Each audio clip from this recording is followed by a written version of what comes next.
trailblazers in research, innovators in technology, and those who simply have a good story. All make up the fabric that is George Mason University. We're taking on the grand challenges that face our students, graduates, and higher education is our mission and our passion. Hosted by Mason President Gregory Washington, this is the Access to Excellence podcast. 71% of our Earth is covered by ocean. Formed over 3.8 billion years ago, these vast depths could hold some of the answers to our questions about the Earth's long and mysterious history, as well as offer predictions for the future of our planet. And the key might be found in, of all places, rocks. It sounds like we're in need of a geologist.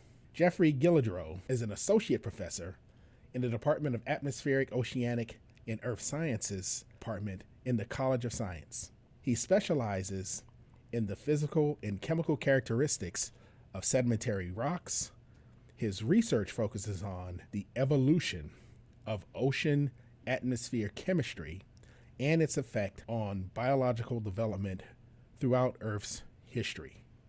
Geoffrey, welcome to the show. Thank you very much, President. So one of your areas of study is, and I don't want to screw this up, the Proterozoic. Yeah, Proterozoic, right. The Proterozoic world, aka the geological age in which the earliest forms of complex life began to take shape. So what criteria do scientists use to define complex life, number one? And why is it important to define it? And then we'll talk a little bit about what these complex life forms are. Yeah, sure. So we think of all life on Earth as belonging to three different domains: bacteria, archaea, and eukaryotes. And eukaryotes are special because we're eukaryotes, and our cells have a nucleus. That's a fundamentally more complex organization of life than exists in bacteria or exists in archaea. So eukaryotes first evolved during the Proterozoic. Bacteria, we know, were around way back, 3 billion years or earlier, but eukaryotes only evolved in the Proterozoic. And then in particular, when we have things like algae that are single-celled eukaryotes, but we've also have multicellular eukaryotes, right? So the first really multicellular eukaryotes that seem to have, more of a complex set of organization also occur toward the very end of the Proterozoic. And a big question for a long time has been, why was there such a long delay between the first evolution of bacteria and then finally having something complex that we can actually see as a fossil and is made up of, a eukaryote with a complex biological structure. So non-complex life are like simple bacteria. Yeah, right? Exactly. Bacteria and what we call archaea, which are another single cell type of life. But at some point in time, you shift to more complex life, right?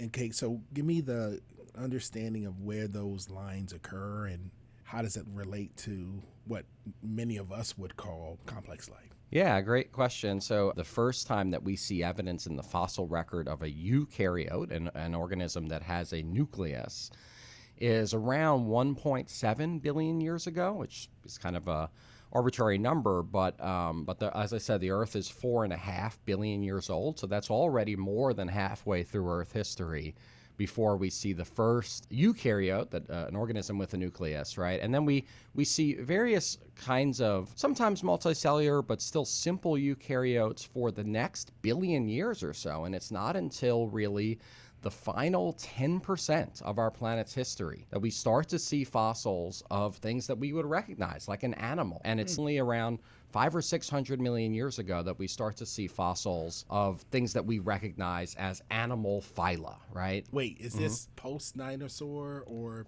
pre-dinosaur? This is pre-dinosaur, right. Yeah, okay. And if you think about dinosaurs, right, again, it's like very interesting to put this all in perspective when our planet is 4.5 billion years old. Right, dinosaurs were around something like 100 million years ago.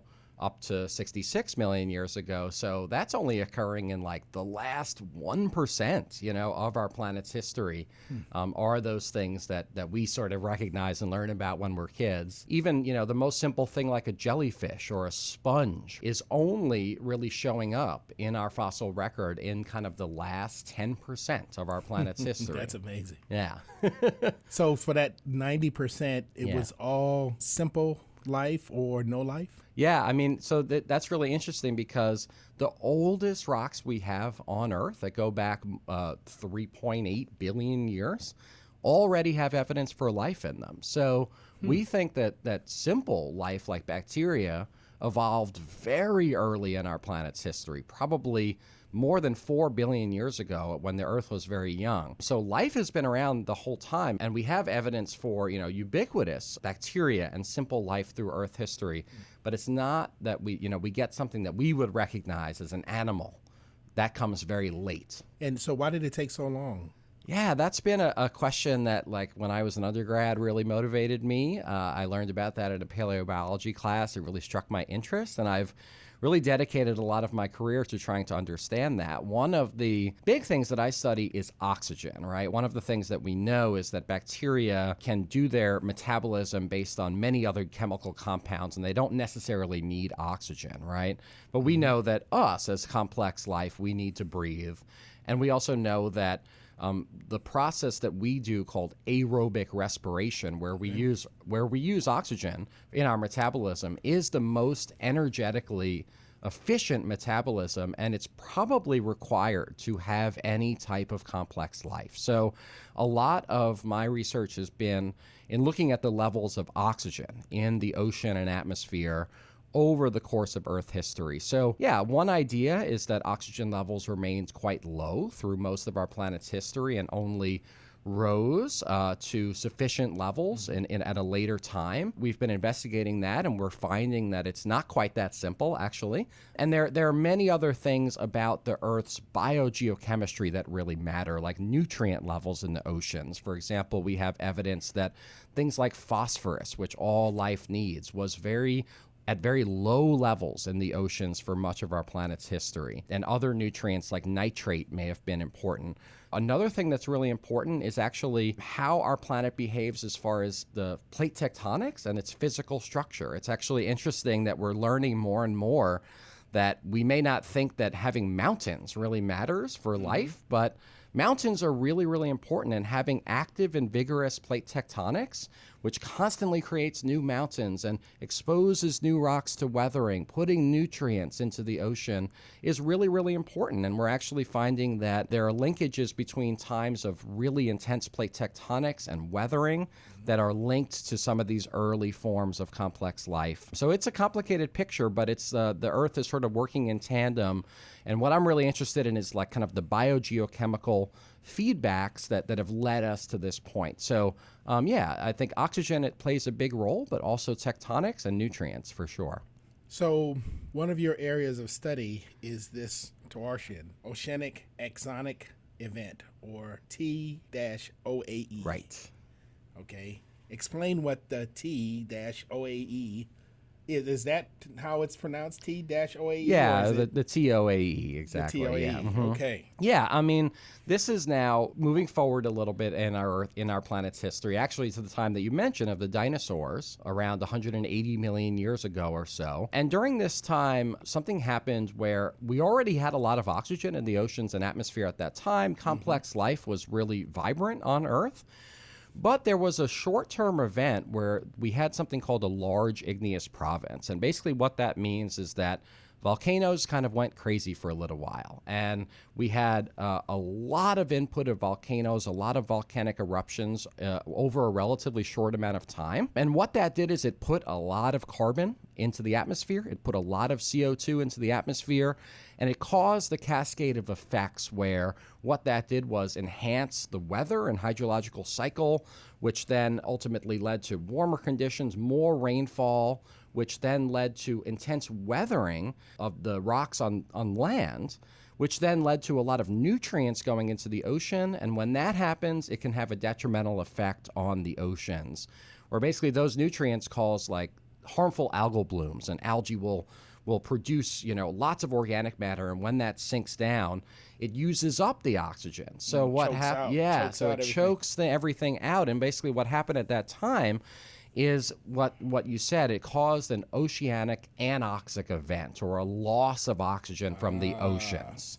And this was something that caused, a relatively minor extinction of life in the oceans at this time. So this is really, really important because this provides us as a potential analog for what's potentially happening now with global warming.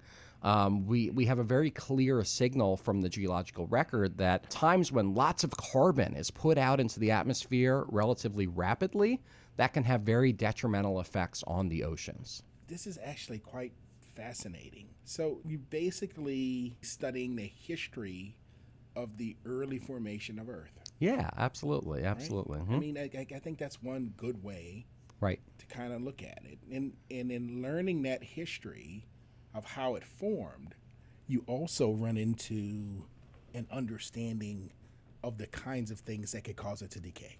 Absolutely, yeah. I mean, I think one of the things that's so important is that, as I said, the Earth is 4.5 billion years old, but humans have been around a very short amount of time, right, in respect to our planet's history. And we've only been keeping records, detailed records for a very short amount of time, maybe 150 years or something like that.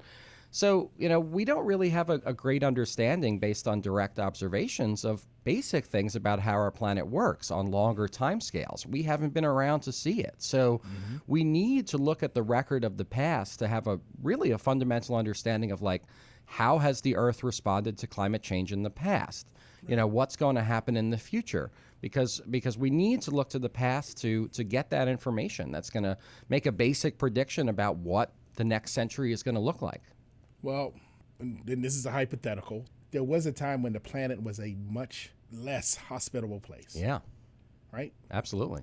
And you can reach back into that time and have an idea of what the conditions were like. Right. What the conditions of the oceans were like. What the conditions of the atmosphere was like. So, in your opinion, are we doing anything that could take us back to that less hospitable time? Yeah, I mean, I think we are, and I think it's pretty clear. I mean, I think that one of the things that's really important to note is that the Earth has been much warmer at times in the past. Over the course of our planet's entire history, we're actually in a relatively cold interval right now. But the thing that matters is actually the rate of change and the rate at which ecosystems can adapt to climate change, right? So we have a clear understanding from the geological record that rapid periods of climate change have wreaked havoc on global ecosystems. And what's happening now is, a rate of increase of carbon in the atmosphere, a rate of increase of temperature that is off the charts compared to what's happened naturally in the past, right?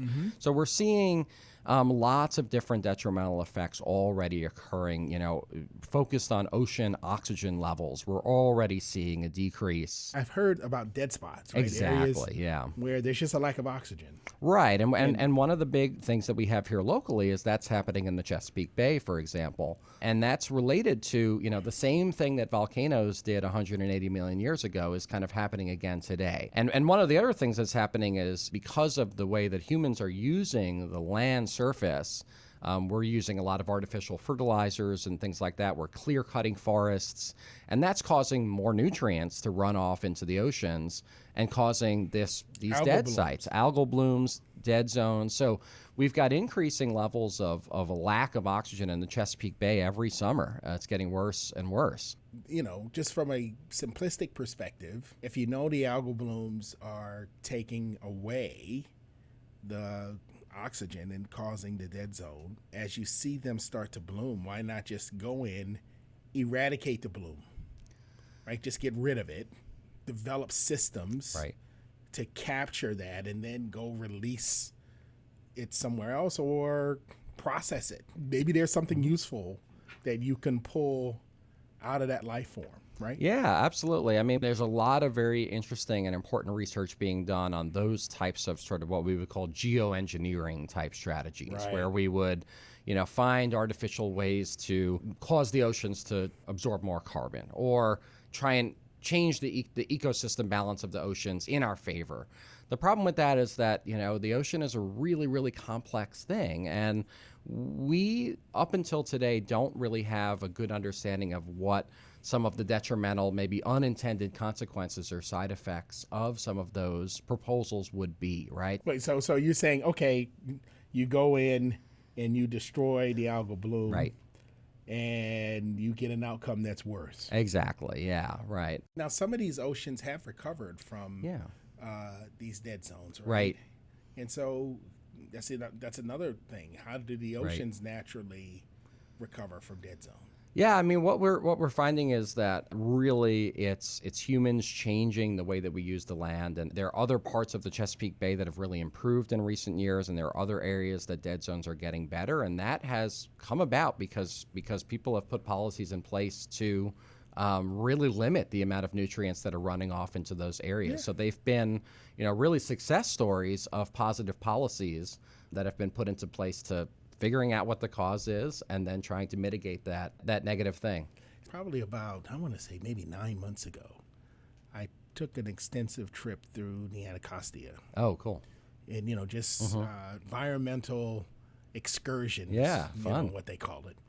And they talked about how runoff from development and the like basically caused some of the similar kinds. You get sediment that ran into the Anacostia. In its case, you had that matter coming in, and it added on the riverbed, right? And it decreased the depth, right? So you could no longer get exactly. You could no longer get big ships in and out, right? Because basically, and I was surprised to see how shallow it had become because of all of that runoff. And they say the runoff primarily came because the vegetation that existed all around the Anacostia was removed, and that provided a pathway for all of this matter to make its way into the ocean. Yeah, I mean that's a great observation. That's exactly the type of process that we are seeing. But and so you can dredge, right? Or you can, right? But when you dredge, it's a temporary fix. Exactly. Yeah. You dredge, but if you hadn't fixed the vegetation issue, then guess what happens?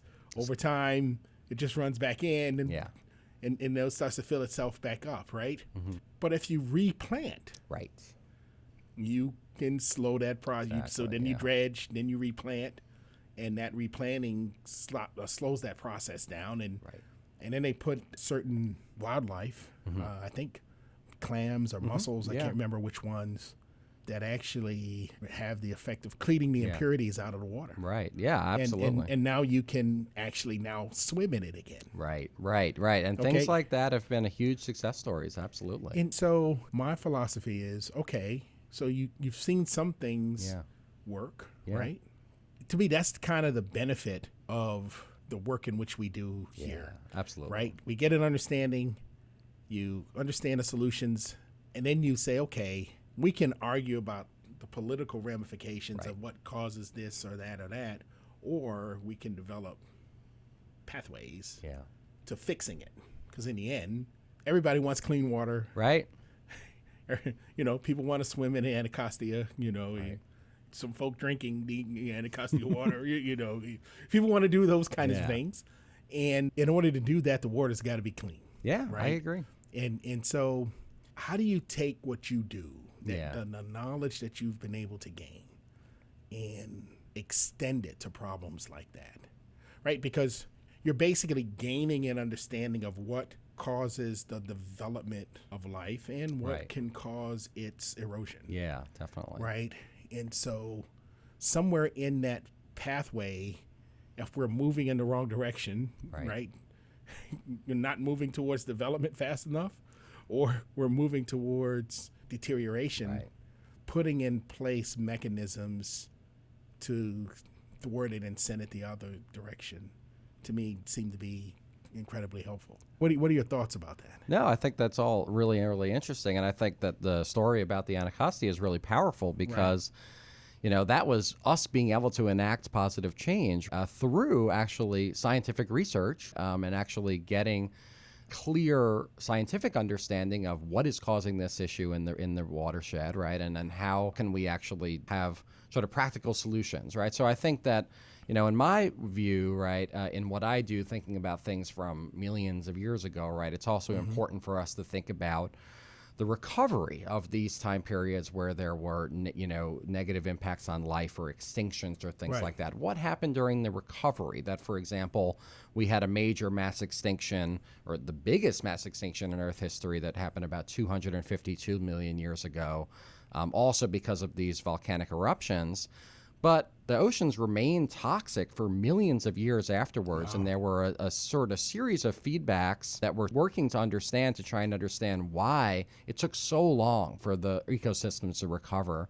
But then there are other times in Earth history, for example, like this Toarcian event that I was talking about, that it seems to be a relative blip, and things sort of came back more quickly, right? So trying to understand that recovery interval in the geologic past is really, really important, right? Because we have learned things like many of the things that are causing problems in the Anacostia River, the same thing happened in the oceans 252 million years ago, right? There were these volcanic eruptions. For example, there could have been wildfires that cleared vegetation that then led to more erosion, more nutrients, more algal blooms, and things like that. So just knowing that happened 252 million years ago, and knowing, right, isolating the effect of saying, wow, the loss of vegetation at that time was really detrimental in this way, leads us exactly to what you said of saying, maybe we should replant the vegetation, right? That's like totally comes from our understanding of these past events, right? So we can look at the way that the Earth has recovered in the past, what time scale it takes for the Earth to recover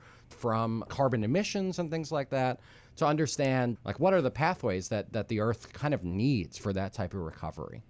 This is cool. Yeah. Because you're kind of leading me into this whole framework that we've been trying to put together here at Mason. Yeah. Right? It's that Grand Challenge Absolutely. initiative, right? And in our Grand Challenge initiative, there's a focus on research on how to build an environmentally and ecologically resilient society. That's one of those challenges, right? Right. It's a challenge that recognizes that something might be amiss here. Yeah. Something is going sideways here relative to how we're treating the planet and the outcomes that we're getting from nature, so to speak. And how do you make ourselves resilient to being able to slow down those negative processes or reverse them?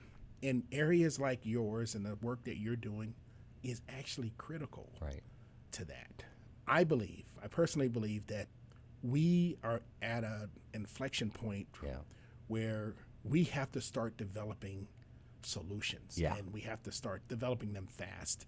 And my philosophy is we don't want to get to a point where one of the things I heard you say was, look, the oceans were toxic for hundreds of thousands of years, right? Which means that it was reversible. Yeah. Right? Nature figured out a way. Exactly, yeah. But we don't have 100,000 years.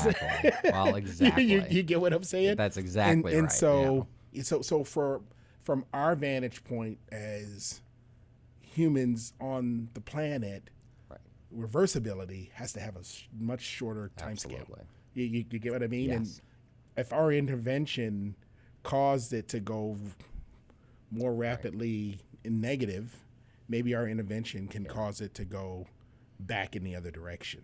Yes. No, I absolutely agree. Yeah. I mean, I think you're getting at a great point, which is the time scale of it, right? And it's exactly right in the sense that the Earth has natural systems sort of built in for keeping, us a habitable planet. It's really amazing in that way, right? But those natural systems work on the time scales of tens to hundreds of thousands of years, right? Exactly. And it's kind of like that's not going to be really super beneficial for us when we're trying to deal with how do we protect cities against sea level rise, right? How do we actually make our society more resilient? And I agree. I mean, I've been very proud and passionate to work at Mason with the Grand Challenges Initiative, and I definitely am very happy that you're pushing that because it is one of the key things. And I do think that the answers here come from all of the different disciplines that are working on research and working on solutions on campus, right? I mean, I can give us a perspective from what happened millions of years ago, right? But then we need the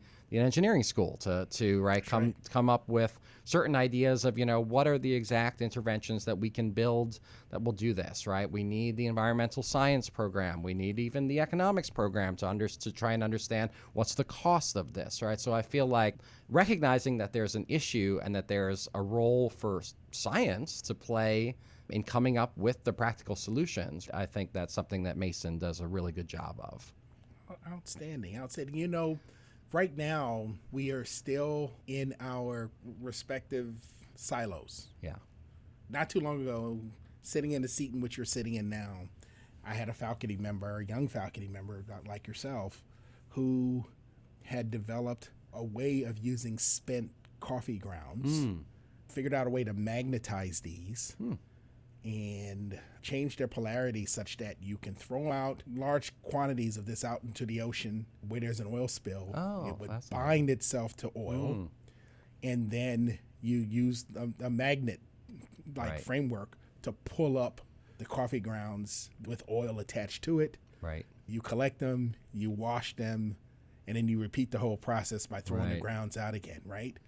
That's fascinating. And he had developed this process, but he's working in that context, just like you just said. He's in that engineering space. Right. He has this cool idea. He's getting it funded. He's working. You're in a space where you actually understand oceans. Right. And what things that get into the oceans can actually do to life in the water, and how those changes manifest themselves. Right. There is a combined solution there. Right. That will help us down the pathway. And so the grand challenges are really about, how do we catalyze that? Yeah. Catalyze an environment where you all would just go somewhere and sit down and start to engage one another, because my philosophy is, with your knowledge base, you'll come up with an idea. If we try this, maybe we can solve that problem, right? Right. And that's the hope. That is the thing that I believe we can bring to bear on a problem. We talk a lot about diversity here at Mason, and it gets used in only one way.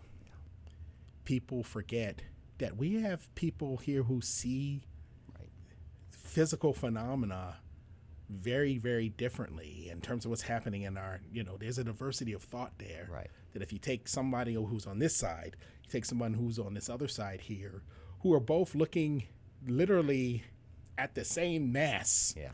You're looking at the ocean. You're looking at it from a different vantage point.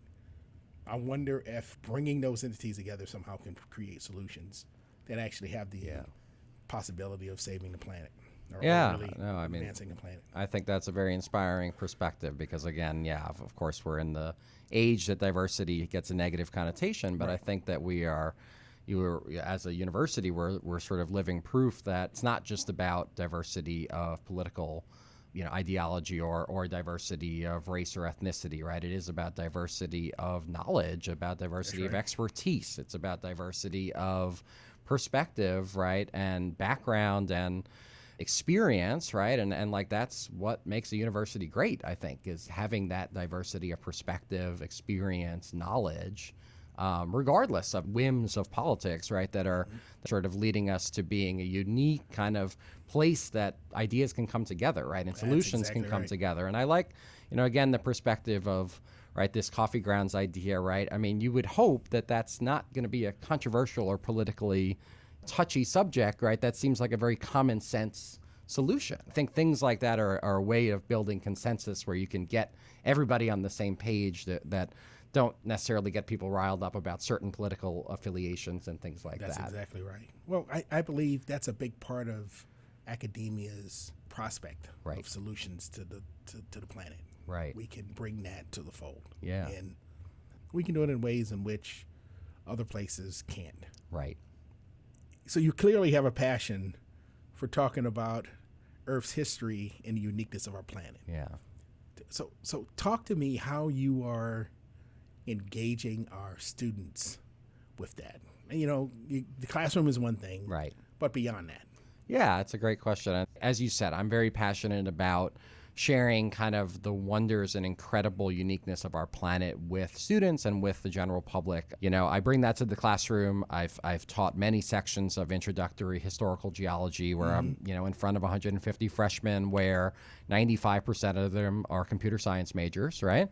And I start by saying, regardless of where we're from, what we're studying, everything that potentially divides us, we literally all have one thing in common. We all live on planet Earth, and we are all citizens of this planet, and it will benefit us to know something about how this planet works, what maintains the habitability and our ability to live on this planet, right? So I tell them, you know, I'm not expecting you to devote your life to this or to become a geology major, but we're here for 2.5 hours a week, right? Just give me a chance I hear you. Just give me a chance. Put whatever, you know, sort of preconceived notions you have aside. Come here with an open mind for 2.5 hours a week, and I promise you, you will learn something fascinating and you will not be disappointed, right? That's like my sort of contract at the beginning. I'm kind of like, just, you know, you're breathing air right now. You drank water this morning, right? Think about all of the things that allow you to have this life. They all come from our planet, right? So just humor me, right? 2.5 hours a week, come with an open mind, ready to learn. Well, you should tell them, look, the reality is you both have to deal with silicon.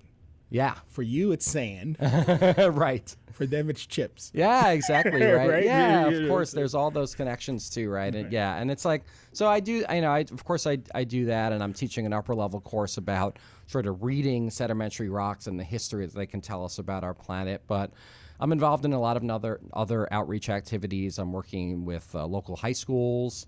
One of the things that I think is also pretty amazing is that in this area where we kind of live in the suburbs and in a little bit more of an urban environment in Washington, D.C., our everyday lives are not as connected to nature, right? And I think there's a great benefit beyond, of course, the scientific aspect to feeling more connected with the earth, feeling more connected to nature. A lot of what draws people to geology is spending time outside, right? And traveling to and exploring new places. So I'm very passionate about taking students in the field. We've developed spring break field trips in our department where we've gone to Death Valley, California and Utah with 20 plus students from our department. I always take students on field trips in my upper level courses, and I'm doing a series of field trips for high school outreach as well as part of some of my NSF funded projects. So I think there's like also getting people out in nature, it sort of fosters that appreciation more. And fosters, you know, maybe just a thought in their mind, right? Even if they're not geologists, are going to go on to that, wow, this is something special that we should care about, that kind of thing. So what's the key to communicating some pretty heavy science to students who don't have a deep background or may not even be in science at all? Not even a computer scientist. I'm talking someone in the humanities, right? Right. Yeah, I think you know, one of the fascinating do those things, same arguments work? I think they can, and I think one of the fascinating things about geology, it's very interesting in that, like, even though I've dedicated my career to science, I'm also somebody that's very passionate about the humanities and passionate about art and literature and things like that. And geology is a really special science because it's kind of based on storytelling in a way, right? We kind of tell stories about the geological past. And in a way, like, our planet's history is one of the greatest stories ever told. It's a crazy story with twists and turns, right? And like unexpected developments, right? We've got major mass extinctions and great ice ages, right? And big meteorite impacts and volcanic eruptions. And so there's that component of telling a very compelling story, I think, that is very appealing to somebody from the humanities that you can get from geology that you may not get from physics or chemistry, for example, right? So I think that I try and engage them on that perspective. When we sort of get to the part of telling the story, I'm sort of like, all right, sit back and enjoy, you know, this story that I'm going to tell you. This is really compelling story. So I think there's a component of that in geology, which is appealing to everybody, right? That wants to listen to a good story with a lot of twists and turns, right? It's a great story. Yeah. No, I hear you. So as we wrap up here, let's get philosophical for a moment. I mean, really philosophical, right? So you study the origins of Earth and life on this planet. Yeah. Right? Mm-hmm. How has it affected how you think about life in general and what it all means? Yeah, I think for me that one of the things that geology gives us perspective on is time, which is different, right? It was sort of like, Copernicus told us that Earth is not the center of the universe and we're just one speck that's sort of circling around, right? So it kind of puts us in a perspective. Well, geology does that with respect to time. We may have a thought that, oh my God, what happened in the 1800s is so long ago. And then you put this perspective of 4.5 billion years. And it's like, it also puts us in sort of perspective of that we are only sort of a speck in time, right? And I think that that some people might see that as sort of diminishing the role of humans, but to me that makes me all the more thankful to be here in this moment and be able to, because you talked about how many planets are out there that can't support complex life, right? So I feel so thankful to be alive in this moment where we have this incredible planet, that is sustaining our life and giving us the chance to pursue all of the things that life has to offer, right? So I think that geology really can give you a perspective on just how thankful we should be to be in this moment and how many things had to have happened, right, over the millions and billions of years to reach this moment where we've got an atmosphere full of oxygen. We've got a planet full of water. We've got these beautiful landscapes that sustain us. That's pretty special that we have that and we're alive in this moment. Wow, that's amazing. That is about as good of an outro as I could have asked for. Well, thank you, President. Thank you, President Washington. We're going to have to leave it there. Geoffrey, thank you for joining us to talk about the mysteries and the histories of the planet we call home. I'm George Mason, President Gregory Washington. Thank you for listening, and tune in next time for more conversations that show why we are all together different. If you like what you heard on this podcast, go to podcast.gmu.edu for more of Gregory Washington's conversations with the thought leaders, experts, and educators who take on the grand challenges facing our students, graduates, and higher education. That's podcast.gmu.edu.